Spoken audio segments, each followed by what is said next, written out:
प्रसार भारती अभिलेखागार की प्रस्तुति सदाबहार सुनहरे दौर का अनमोल खजाना।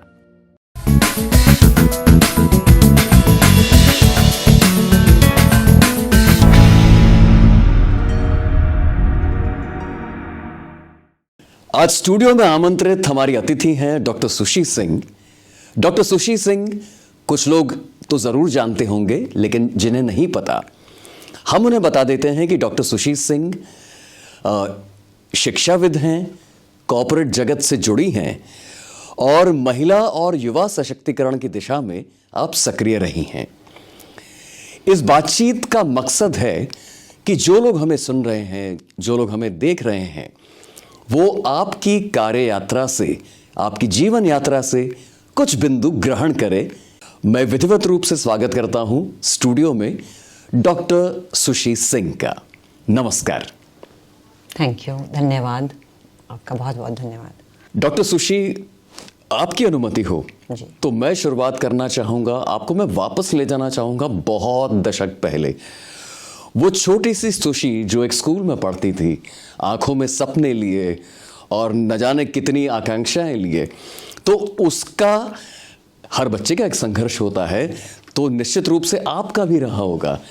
तो हमारे जो लोग हमें सुन रहे हैं, देख रहे हैं, उन्हें ये बताइए कि वो संघर्ष कहाँ से शुरू होता है और कैसे शुरू होता है। आपने इतनी अच्छी बात छेड़ी है, शायद ये दिल की बड़ी दबी हुई तमन्ना थी जिसको आपने आज निकाल बाहर किया है। तो मैं ये ज़रूर बताना चाहूँगी, शायद आज के जनरेशन को, आज की युवा पीढ़ी को इस संघर्ष का सामना नहीं करना पड़ा होगा, पर मैं एक बहुत अच्छे बड़े परिवार से आती हूँ और जब मेरे पिताजी एक बहुत बड़े गवर्नमेंट सर्वेंट होते थे, सरकारी नौकरी में, जिस स्टेट में थे वहाँ का माहौल और मेरे घर का माहौल दोनों कुछ ऐसा नहीं था जिसमें कि लड़कियों को खासकर बहुत पढ़ने की सुविधा दी जाए। और वो एक तरह से एक टैबू था कि मैं एक राजसी घराने से संबंध रखती हूँ, तो हमें खासकर लड़कियों को स्टेज पर, मंच पर किसी भी तरीके का पदार्पण या किसी भी तरीके का आपको कार्य नहीं करना है, आना नहीं है, और पढ़ाई भी उतनी करनी है जितने कि अच्छे घरों में शादियां हो जाएं।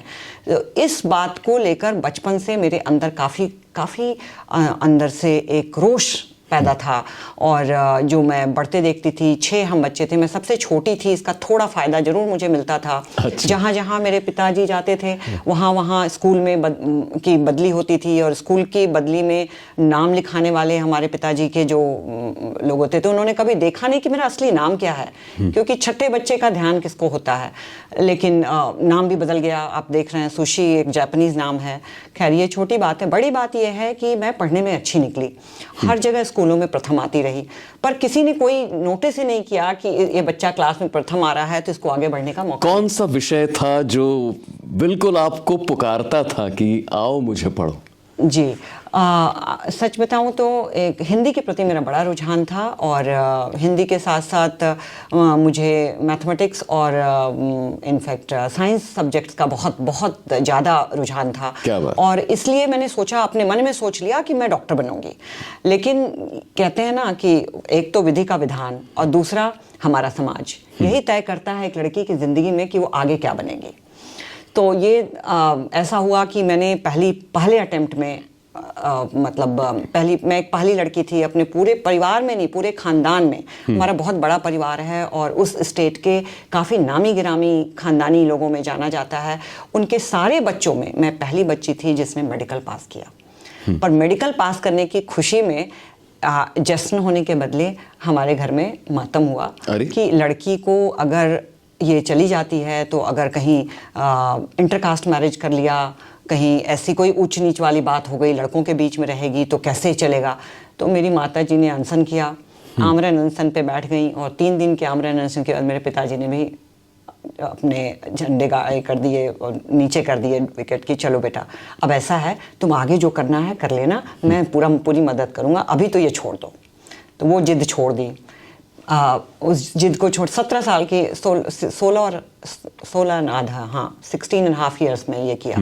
उसके बाद 17वें साल में जब मैंने कॉलेज में पदार्पण किया, इनफैक्ट कॉलेज में ही थी, तो उसमें अपने अपने यूनिवर्सिटी में अपने अपने सब्जेक्ट में फर्स्ट गोल्ड मेडलिस्ट बनी। तो मातम फिर से छाया कि अब इतना पढ़ लिख लिए तो और आगे पढ़ना चाहेगी, इसका क्या करें। तो उन्होंने फटाफट जहाँ जहाँ से शादी के ऑफ़र आ रहे थे वहाँ से बात आगे बढ़ा दी। मैंने काफ़ी शोर मचाया, काफ़ी कोशिश की अपनी आवाज़ को उठाने की, किसी ने नहीं सुना कि नहीं शादी तो करनी पड़ेगी। तो मैंने सोच लिया कि मैं दिल में ऐसा करूँगी कि ऐसा कुछ तो करूँगी जिससे मैं आगे पढ़ सकूँ। मुझे शादी नहीं करना, और अगर शादी करनी भी पड़ी तो इसी शर्त पे करूँगी कि आगे पढ़ सकूँ। और शिक्षकों का बड़ा साथ में जो था कि भाई तुम कर सकती हो, तुम पहली लड़की होगी हमारे स्कूल से जो कि एक IAS बन के निकलोगी, IPS बन के निकलोगी। मैंने कहा चलो करते हैं, तैयारी शुरू कर दी थी। पर जब शादी की बात चली तो मिलने की बात हुई, परिवार मिलकर बैठा तो मेरे पतिदेव ने ये कहा कि भाई आपको जो मैंने सुना आप तैयारी कर रहे हैं। मैंने कहा जी हाँ तैयारी तो कर रही हूँ। तो मैंने सोचा आप पूछेंगे किस सब्जेक्ट में कर रही हो, कौन सी किताबें पढ़ रही हो, गाइड पढ़ रहे हो। लेकिन कुछ ऐसा हुआ, उन्होंने कहा कि देखिए मैं बहुत कम उम्र में 23 साल की उम्र में विद ग्रेस ऑफ गॉड, भगवान की कृपा से मैं इस टाइम डिमांडिंग जॉब में आ चुका हूँ। मैं नहीं चाहता कि मेरी होने वाली वाइफ भी ऐसी टाइम डिमांडिंग जॉब में हो कि जब हम अलग अलग क्षेत्रों में अलग अलग जगह पे तैनात हों और फिर बच्चे कैसे हमारे। तो मुझे ये बात उस समय समझ में नहीं आई, मुझे काफ़ी क्रोध आया, काफ़ी रोष होकर, पर मैंने कुछ बोला नहीं, संस्कार आड़े आए। और खैर तो मुझे वो अपनी वो जिद भी छोड़नी पड़ी कि UPSC नहीं दे सकती हूँ। तो बात होती नहीं थी, उस ज़माने में तो कोई फ़ोन था नहीं, ये वाले रिंग वाले फ़ोन होते थे, फ़ोन करने मुझे नंबर नहीं मालूम कैसे, काफ़ी चीज़ें। तो मैंने एक छोटा सा एक बुद्धिमानी का काम किया जिसके चलते आज भी मैं बहुत गर्वान्वित हूँ कि मैंने वो काम किया और काफ़ी पढ़ाई की उसके बाद। तो मैंने एक छोटा सा एक कार्ड चुना अपने कॉलेज के बगल के दुकान से, उस पर लिखा हुआ था एक ही लाइन, साइलेंट ब्रिज ब्रेकर। और वो मुझे ये पता था कि लड़का कहाँ IPS है तो यहाँ पर ट्रेनिंग करता होगा, लाल बहादुर शास्त्री अकेडमी मसूरी, और नाम और वो डाल करके ड्रॉप कर दिया। जब ये उनको प्राप्त हुआ तो उन्होंने घर पर फ़ोन किया, उस वाले रिंग वाले फ़ोन पे बड़ी घर में चर्चा हुई कि भाई ये लड़का फ़ोन कर रहा है, लड़की से कैसे बातें करें वगैरह वगैरह। तो हुआ कि भाई चलो बात करने में कोई हर्ज नहीं, करने दो। तो फिर उन्होंने पूछा कि भाई तुम कुछ कहना चाहती हो? मैंने कहा जी हाँ पढ़ना चाहती हूँ मैं। कहते क्या पढ़ना चाहती हो, क्यों पढ़ना चाहती हो? मैंने कहा इसलिए पढ़ना चाहती हूँ क्योंकि मुझे भी कुछ बनना है, आप तो कुछ बन चुके, मुझे भी कुछ बनना है अपने बल पे। मैं आपके नाम से नहीं जाना चाहती हूँ, मैं अपने नाम से जाना चाहती हूँ और जो मेरा हक बनता है। तो शायद उनको भी बात पसंद नहीं, बोले ठीक है आपको जो भी पढ़ना पड़िए, केवल UPSC मत करिएगा, बाकी सब ठीक है। मैंने कहा ठीक है पक्का, आगे मैं पढ़ूंगी और ये चीज़ें करूंगी, मुझे PhD भी करनी है, मुझे ये भी करना है, मुझे कंप्यूटर कोर्स भी करना है, मुझे डिप्लोमा भी करना है, मुझे फ्रेंच भी करनी है। उन्होंने कहा लंबी लिस्ट अपने पास रखिए, जरूर करेंगे, हम साथ करेंगे। और इसी शर्त पे फिर शादी हो गई हमारी। और शादी के बाद का सिलसिला था कि अगर आप मेरे क्वालिफिकेशंस देख रहे होंगे तो वो मैं सारा कुछ कर पाई जो मैंने सोचा था। मैं आपकी कहानी सुन के एकदम से लगा कि बहुत कठिन है डगर पनघट की, लेकिन साथ साथ आपकी कहानी मार्मिक होने के साथ साथ दिलचस्प भी है और कोई भी इससे प्रेरणा ले सकता है। और आगे मैं देखता हूं कि आपकी यात्रा फिर आगे योगा नेचुरोपैथी में मास्टर्स, फिर MSc ज़ूलॉजी है, फिर PhD एनवायरमेंटल साइंसेस है, फिर B.Ed भी है। तो इतना समय कैसे निकाल पाएंगे आप? जी आपका कहना बिल्कुल सही है, पर एक जुनून होता है, जैसा मैंने कहा कि खुद को साबित करने का। तो शादी के बाद ज़्यादातर मैंने देखा आसपास में जो भी लोग रह रहे थे सभी बाहर में छतरी लगाए धूप में लॉन में बैठ के चाय पी रहे होते थे और मैं भाग रही होती थी अपनी पढ़ाई के लेके, अपने बच्चों को लेके। बच्चे भी जल्दी जल्दी हुए, पर मुझे था कि इनको भी कुछ बनाना है और जो कुछ मुझे नहीं प्राप्त हुआ वो उनको जरूर देना है। अच्छा। मुझे डांस का, म्यूज़िक का बहुत शौक था, लेकिन कभी मंच पे जाने का मौका नहीं दिया गया। तो मैंने ये सोच रखा था, तो मैं यही करती थी कि बच्चों के साथ साथ खुद भी पढ़ती गई। और मेरे पति का ये कहना था कि तुम पढ़ सकती हो, मैं ब्रेड लाऊंगा, बटर चाहिए तो खुद कमाओ। तो हमने यही डिसाइड किया कि अगर मुझे पढ़ना है तो मैं खुद को फाइनेंस करूंगी। तो मुझे याद है, आपने जब मार्मिक कही तो मैं ये कहानी भी बताती हूँ कि मैंने कभी जैसा मैंने कहा जिस घराने से थी, मैं कभी पब्लिक ट्रांसपोर्ट में बैठी नहीं थी। तो मैंने ये किया कि भाई मुझे गाड़ी चाहिए, अगर मैं पढ़ने जाऊंगी तो मैं यूनिवर्सिटी जाऊंगी, नाम लिखाऊंगी, पैसे चाहिए मुझे। इन्होंने कहा उसके लिए तुमको खुद देखना होगा, खुद सोचना होगा, और माता पिता से मत मांगना, वो मेरी शर्त है। तो ये इस तरीके से रास्ता शुरू हुआ। और सबसे पहले मैंने सोचा कि कंप्यूटर का उस समय ज़माना था, 2000 2000 की बात करें तो सबसे पहले मैंने अपने आप को कंप्यूटर कोर्स से किया। शाम के क्लासेस जाती थी, सुबह में स्कूल को ज्वाइन किया, ताकि उस स्कूल की पढ़ाई से के कार्य से मैं अपने आप को अपनी शिक्षा को मैं खुद देख सकूं, खुद उसका भार ले सकूं। तो पीएचडी करती रही साथ, और बता भी दिया था स्कूल में कि जब मैं मतलब मैंने आपको इसलिए प्राइमरी ज्वाइन किया है। तो उन्होंने मेरी ऑनेस्टी को काफ़ी सराहा, मेरी ईमानदारी को सराहा कि जिस दिन आप पीएचडी कर लोगे तो उस दिन हम आपको मतलब फुल फ्लेजेड आपके परमानेंट टीचर का भी देंगे, और पोजीशन और हाईएस्ट क्लासेस भी पढ़ाने को देंगे। तो इस तरीके से सफ़र की शुरुआत हुई। और मैं बच्चों को खेलने के लिए और मैं साथ लगी रही। मैंने कभी ट्यूशन नहीं दिया बच्चों को, खुद ही पढ़ाती रही, खुद पढ़ती रही। तो बच्चों ने देखा होगा कि रात को मैं पहले उनको पढ़ाती थी, उनको सुलाती थी, फिर खुद पढ़ने बैठती थी। 2 बजे 3 बजे तक रात को मैं बैठ के मुझे याद है शादी के 13 साल तक मैंने वो टीवी बॉक्स नहीं देखा होगा। सो मैं पढ़ती रही, और पति को कोई इसमें आपत्ति नहीं थी, क्योंकि उनका कार्य क्षेत्र ऐसा था कि वो उनके आने का कोई समय नहीं था। तो वो मेरे लिए प्लस पॉइंट हो गया कि वो नहीं आ रहा है। मुझे लगता था आज ये तो कंप्लीट कर ही लेना है।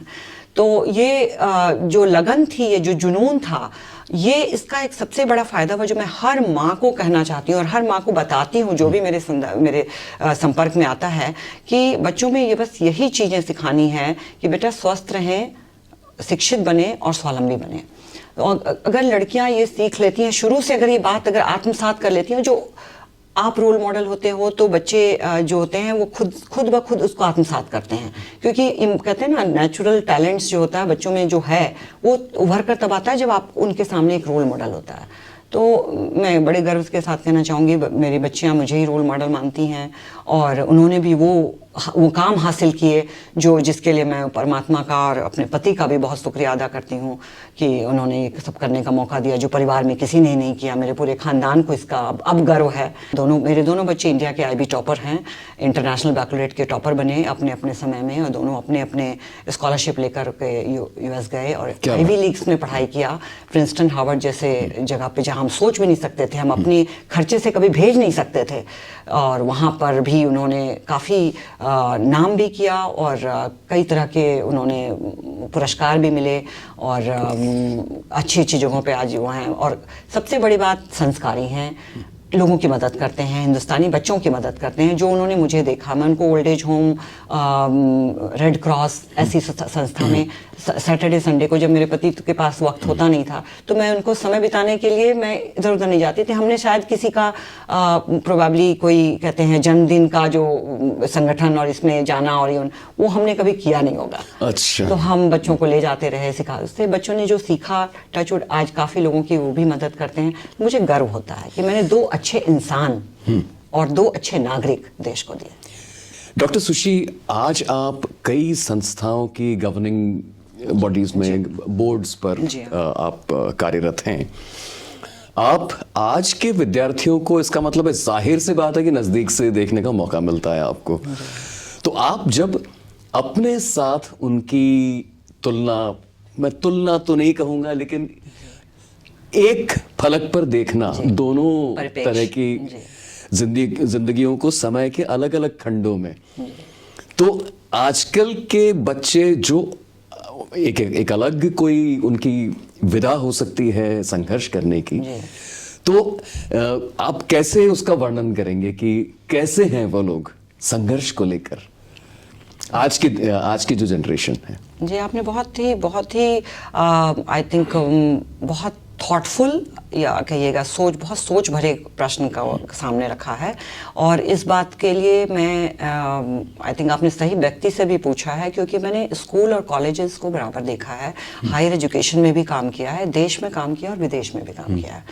सो इन सब के दौरान ये एक अंदर एक आक्रोश सा जरूर मुझे होता था कि ये बच्चे किसी चीज को सीरियसली क्यों नहीं लेते। अच्छा, क्यों नहीं लेते, क्यों नहीं समझते कि माँ बाप ने इनको केवल पढ़ने के लिए नहीं भेजा है, एक अच्छा इंसान बनने के लिए भेजा है। अगर आप मेरे पास आए हो और अगर मैं आपको अगर सही बात नहीं समझाऊं, मैंने स्कूलों में भी देखा बच्चे टीचर्स के साथ, खासकर बड़े स्कूलों में, बहुत पैसे वाले स्कूल जिसको कहते हैं, उन स्कूलों में एक कहते हैं रैपो बना लेते हैं बच्चे टीचर्स के साथ कि मैं इतना है, मैं इतना करूंगा, बी गुड विद मी, आप मेरे साथ सही रहिए, मैं आपके साथ सही रहूंगा, मैं आपकी इज्जत तब करूंगा जब आप मेरी इज्जत करोगे, इस तरीके से आप मुझे ये चीजें दोगे, सुविधाएं। तो ये सब शर्तों वाली बात विद्यार्थियों के साथ जो थी वो मेरे गले नहीं उतरती थी। तो मैंने हमेशा अलग जगाया, कुछ नया करने की कोशिश की। मैंने स्कूलों में भी वैसे ऐसे किया कि मैंने हर समय एक नया उदाहरण पेश किया जिससे कि बच्चे जुड़े। एक मैं ऐसे स्कूल में काम करती थी, मैं बिना नाम लिए करना चाहूँगी, ऐसे स्कूल में काम किया जहाँ बच्चों को पढ़ने से कोई मतलब नहीं था, क्योंकि वो बहुत बड़े बड़े घरों से, इतने बड़े घरों से, उनको वो बड़े बड़े स्टेट संभालने थे। तो उनको पता है कि मैं चाहे आज 0 लाऊं, चाहे 100 में 100 लाऊं, मुझे बनना तो CMD ही है अपनी कंपनी का।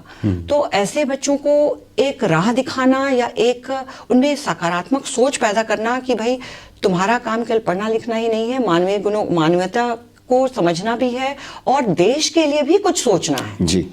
तो वो ये सोच पैदा करने की बात करते ही बच्चे नाराज हो जाते थे, या कहिए कि कहते थे पता नहीं ये कैसी। तो इन सब को बांधने के लिए मैंने बहुत सारे प्रयास किए, जिसमें उनके साथ खेलना होता था। मैं साड़ी पहन के लगा के उनके साथ फुटबॉल भी खेलती थी, बास्केटबॉल भी खेलती थी, to be one of them, so that they start liking me, मुझे समझें, मुझे पसंद करना शुरू करें। और जब एक बार पसंद करने लगते हैं, रैपो हो जाता है, तो फिर उस दौरान फिर बच्चों में साथ लेकर के मैंने उनको गाँव में ले जाना शुरू किया। और शायद स्कूल में ये पहला मेरा जो स्टैंड था जिससे मुझे भी कुछ सीखने का मिला। वहाँ गाँव में जाकर जब उनकी आंखें खुलती थीं कि ये गवर्नमेंट स्कूल के बच्चे कितने हाथ में खाना लेकर खा रहे हैं, मिड डे मील्स लेके खा रहे हैं, पैरों में चप्पलें नहीं हैं, तो उनका नज़रिया बदलना शुरू। अच्छा, उससे काफ़ी कुछ नया, मतलब हमने जो नया किया उससे काफ़ी कुछ हमें मुझे भी, बच्चों को भी सीखने को मिला। पेरेंट्स ने भी मुझे इस बात की काफ़ी शाबाशी दी, तो मुझे और आगे बढ़ने का मौका मिला। इस पे और नए एक्सपेरिमेंट किए मैंने कॉलेज में जाकर, और यूनिवर्सिटीज़ में एक प्रोग्राम भी मैंने शुरू किया जो पहला अपने आप का पहला प्रोग्राम था, दो कंट्रीज़ के बीच में। मैंने वॉलंटियरिंग के बेस्ड पर, मतलब आप अपना समय दें समाज के लिए, उसके बेस पर मैंने एक प्रोग्राम तैयार किया। उस प्रोग्राम की शुरुआत होने से बच्चों में शुरू में काफ़ी रिवोल्ट था कि मैं ये क्यों करूं, मैं नहीं जाना चाहता, मैं कॉलेज से अपने सैटरडे संडे क्यों बर्बाद करूं, मैं बगल के गांव में क्यों जाऊं, या फिर मैं ओल्ड एज होम क्यों जाऊं, रेड क्रॉस सोसाइटी में मैं क्यों जाऊं। लेकिन धीरे धीरे बच्चों ने सीखा, अच्छा लगने लगा। इतना हिट हुआ वो प्रोग्राम कि वो $1.2 बिलियन का बिजनेस केस बन गया, और 3 साल में हमने काफ़ी कुछ अचीव किया। और वो मेरे ख्याल से वो एक उदाहरण के तौर पर, मिसाल के तौर पर आज भी शायद वो चल रहा है। डॉक्टर सुशी, मैं आपसे एक बात के लिए क्षमा मांगूंगा। बात यह है कि बहुत पढ़ाई की बातें हो गई, अब एक छात्र की तरह मैं भी थोड़ा सा ऊब जाता हूं पढ़ के। अब आते हैं आपके जो कॉर्पोरेट जगत के साथ आपका रिश्ता है, उसमें मुझे लगता है अब हमें जो देख सुन रहे हैं उसके भी थोड़ी सी बात हो जाए। देखते देखते मुझे पता लगा कि लैंकेस्टर यूनिवर्सिटी यूके के साथ एक आपका संबंध है, एक लीडरशिप डेवलपमेंट प्रोग्राम को लेके। तो मैं सीधे आता हूं अपने सवाल पे कि लीडरशिप शब्द तो हम अक्सर किताबों में, बातचीत में, लेकिन अगर गहराई से इसका मतलब समझना हो, चूंकि आपका मतलब पूरा कार्यानुभव रहा है इस क्षेत्र में भी, तो इसकी व्याख्या कैसे करेंगे हम लीडरशिप शब्द की? ऐसे सुनने में तो बहुत आसान लगता है। जी बिल्कुल, बिल्कुल सही कहा आपने। और जैसा कि मैंने आपको पहले भी बताया कि सबसे पहले आपको अपने आप को रोल मॉडल बनाना पड़ता है। अगर आप लीडर बनना चाहते हैं या लीडर की तरह काम करना चाहते हैं, कहते हैं lead from the front. Lead from the front में होता क्या है? बेसिकली लीडरशिप है क्या क्वालिटी है, किस वजह।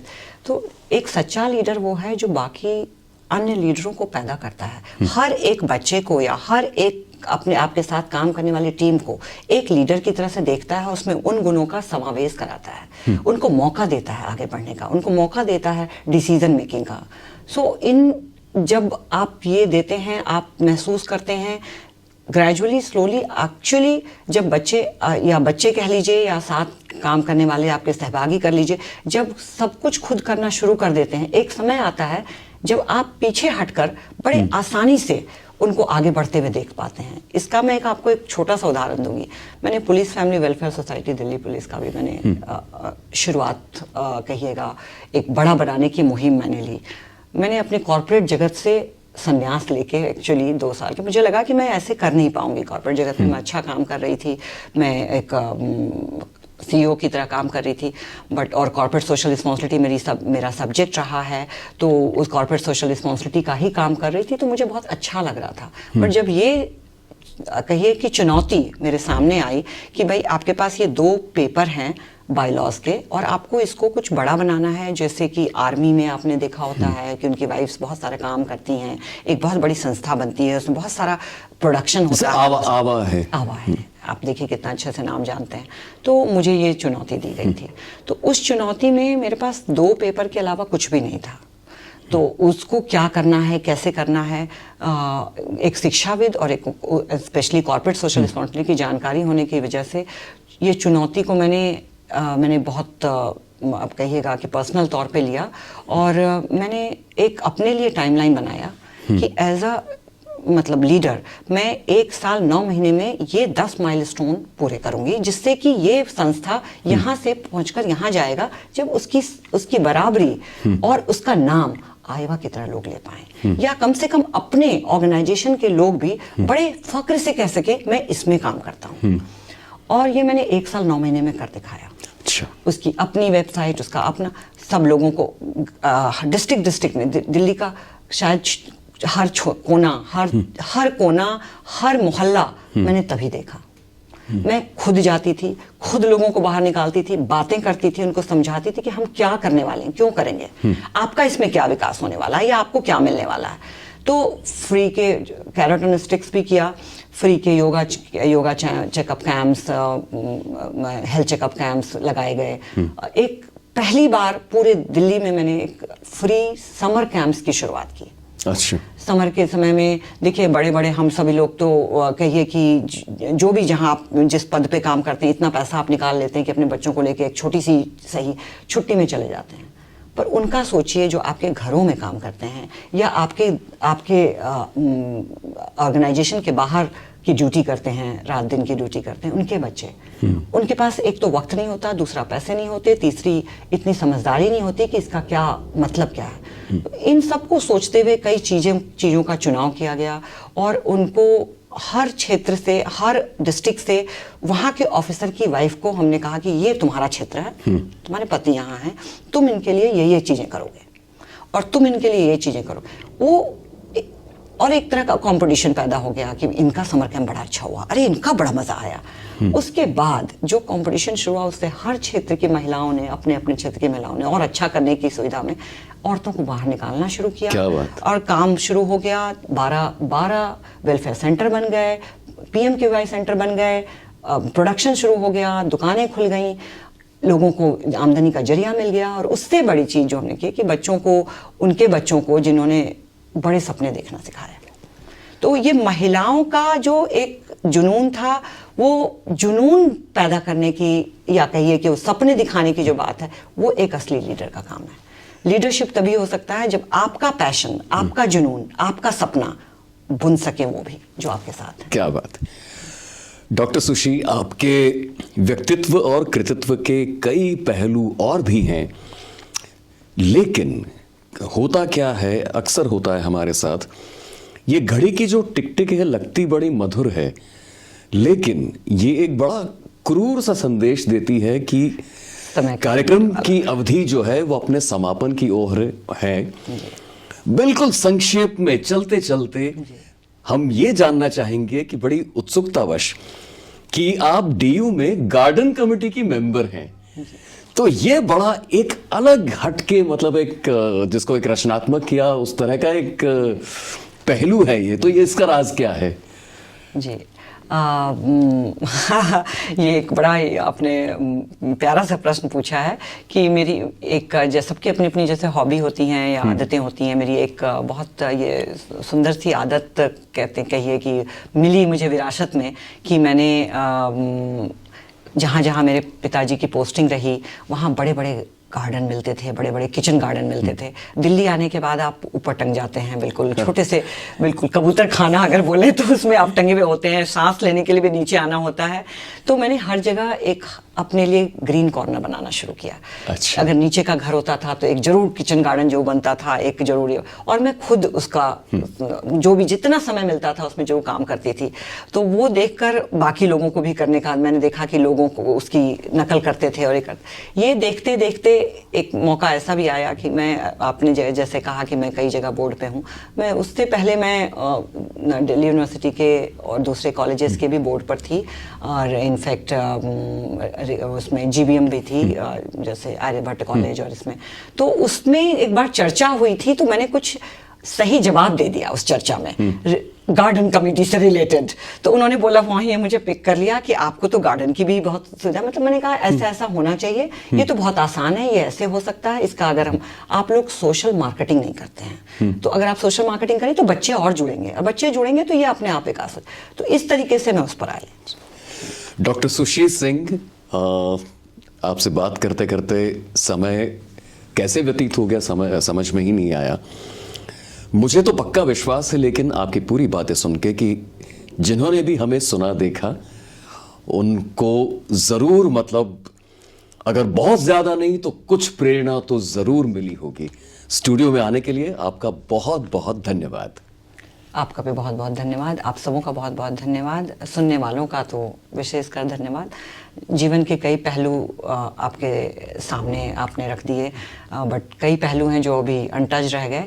पर मैं इतना जरूर कहना चाहूँगी अपने श्रोतागण को और हमारे दर्शकों को, हमारे जितने हमारे साथ जुड़े हुए जितने लोग हैं, जितने लोगों को आज तक मैंने ज़िंदगी जिनकी कहीं से भी थोड़ा सा भी छुआ है, कहीं से भी थोड़ा सा सकारात्मक सोच दे पाई हूँ, तो एक यही एक मानवता का गुण, जो गुण होता है वो सर्वोपरि होता है। कहते हैं कि आप बड़े पोजीशन पे पहुंच सकते हैं पर उसको आप मेंटेन नहीं कर सकते हैं जब तक कि आपके अंदर में मानवता का गुण ना हो। आप मार्क जुकरबर्ग देख लीजिए, और जितने भी देश के सब वर्ल्ड के जितने धनी लोगों को देख लीजिए, उनका उदाहरण ही है कि जो 99% अपनी सारी प्रॉफिट को जो मानवता में देते हैं, उसकी वजह है जमशेदपुर को देख लीजिए, जमशेदनगर को देख लीजिए, जमशेदपुर, इनफैक्ट टाटा जी को देख लीजिए। तो ये हम देखते आए हैं, सुनते आए हैं, पर एक बार जब आपको महसूस होता है, आपके अंदर जो एम्पैथी है, जो कंपैशन है, उसको इस्तेमाल करें अपने लिए, अपने परिवार के लिए, अपने समाज के लिए। और आपको कोई बड़ा बनने से, कोई सफल होने से नहीं रोक सकता। ये मैं खासकर युवा पीढ़ी के लिए जरूर बोलना चाहूँगी। बहुत सार्थक बातचीत, धन्यवाद।